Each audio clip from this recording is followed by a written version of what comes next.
ఇవాళ ప్రకాశం జిల్లా సింగరాయకొండ మండలం పాకలలో 4 తీర ప్రాంత జిల్లాల మత్స్యకారులు సమావేశం కానున్నారు. తమిళనాడు మత్స్యకారులతో తలెత్తుతున్న వివాదాలపై ఈ సమావేశంలో చర్చించనున్నారు.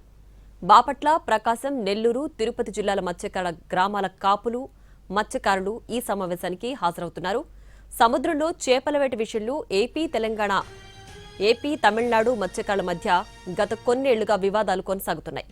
ఏపీ తీర ప్రాంతంలోకి అత్యాధునిక సాంకేతిక పరిజ్ఞానంతో ఉన్న తమిళనాడు మరబోట్లొస్తున్నాయి. స్థానిక మత్స్యకారుల వలలు, బోట్లను ధ్వంసం చేస్తున్నాయి తమిళనాడు మరబోట్లు. మెరైన్ రెగ్యులేషన్ చట్టం ప్రకారం మరబోట్లు సముద్రంలో 22 కిలోమీటర్ల లోపల మాత్రమే వేట చేయాలన్న నిబంధన ఉంది. తీరానికి 5-6 కిలోమీటర్ల లోపులోనే మరబోట్లతో వేట సాగిస్తున్నారు తమిళనాడు, కడలూరు ప్రాంతాల మత్స్యకారులు. దీంతో ఇరు రాష్ట్రాల మత్స్యకారుల మధ్య తరచూ ఘర్షణలు తలెత్తుతున్నాయి. నిబంధనలకు విరుద్ధంగా వేట చేస్తూ తమకు నష్టం కలిగిస్తున్నారంటూ ఏపీ మత్స్యకారులు అభ్యంతరం వ్యక్తం చేస్తున్నారు.